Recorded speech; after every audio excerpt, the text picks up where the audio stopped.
जय हिंद प्रियजनों, DK special channel में आपका स्वागत है। मैं हूं आपका चहेती डीके जी। चलिए बीजेपी कार्यालय के धुरंधर योगेंद्र पासवान जी से बात करते हैं कि सर बीते 35-36 दिन हो गया है धरना प्रदर्शन गर्दनी बाग में। वो समावेशी शिक्षक, विशेष शिक्षक जो अंधरा लंगड़ा लोला बच्चों को पढ़ाते हैं, और उनका क्या है कि जब मुखिया का जब चुनाव हुआ था ना सर, तो मुखिया के अंदर में मुखिया जो सचिव थे, मुखिया के अंदर में जब शिक्षा मित्र वाला जब बहाली हुई थी, तो उन लोगों को शिक्षा मित्र वाला तो उन लोगों को परमानेंट कर दिया गया। और जो समावेशी शिक्षक, विशेष शिक्षक हैं, और वो डीएम के अध्यक्षता में उनको मतलब ज्वाइनिंग हुआ था, उनमें रिक्रूटमेंट हुआ था, लेकिन उन लोग मात्र 9,937 हैं, मात्र 937 हैं, फिर भी उनको समंजन नहीं किया जा रहा है। इस पर आप क्या कहेंगे सर?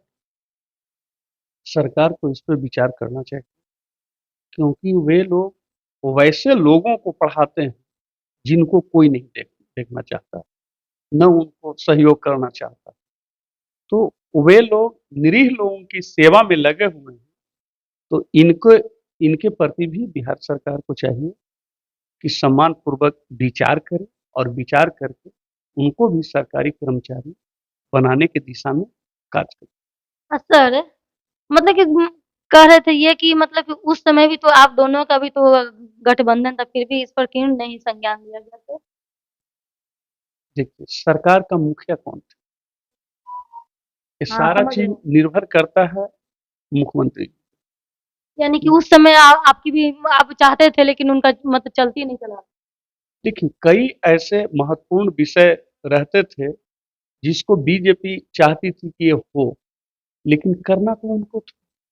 तो जब तक मुखिया का, बिहार सरकार के मुखिया का निर्देश नहीं प्राप्त होता है, तो कोई भी मंत्री हो वो बहुत ज्यादा कुछ नहीं कर सकता। तो सर आप अच्छा, अब आ जाते हैं विपक्ष के बारे में, तो लोग कहती है कि मतलब कि बीजेपी जो है वो फॉरवर्डों की पार्टी है, एसटी ओबीसी को ध्यान नहीं देती है। इस पर आप क्या कहेंगे? बीजेपी सर्व समाज की पार्टी, किसी एक जाति विशेष की पार्टी नहीं। हमारे यहाँ भारतीय जनता पार्टी के लिए सभी समाज के लोग एक समान हैं, और सभी समाज के लोगों को विकास के मुख्य धारा में जोड़ने का प्रयास हमेशा बीजेपी करती रही है और करते रहे। सर अब बस ये एक और सवाल मैं कहते हैं सर कि आखिर उन लोगों का अब जो धरना प्रदर्शन पे है, तो विपक्ष के लोग वहां पर क्यों नहीं गए संज्ञान लेने के लिए कि भूखे हैं, क्या कर रहे हैं, नहीं कर रहे हैं, संज्ञान लेने क्यों नहीं? विपक्ष पूरी तरह से उन लोगों के साथ है जिनका जेन्युइन डिमांड है। उसके प्रति हमेशा भारतीय जनता पार्टी उन लोगों का साथ देने का काम करती और करती रही। और दिव्यांग बच्चों के बारे में आप क्या कहना चाहेंगे? दिव्यांग फरवरी में उनका एग्जाम है। देखिए, दिव्यांग बच्चों के लिए तो हमारे यहाँ जो अनुसूचित जाति जनजाति कल्याण मंत्रालय है, भारत सरकार सामाजिक न्याय अधिकारिता मंत्रालय, वो इसके लिए विशेष रूप से इंस्टीट्यूट भी चलाने का काम करती है, जो IGIMS के पास है।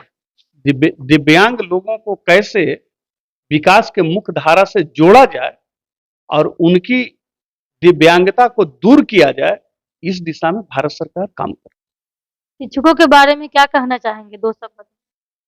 दिव्यांग बच्चों को जो पढ़ाते हैं उसके बारे में क्या बिहार कहना सरकार चाहेंगे? को इनके प्रति मात्र उनको 14,700 रुपए मिलता है। बिहार सरकार सहानुभूति पूर्वक विचार करते हुए ऐसे लोगों के पक्ष में निर्णय ले।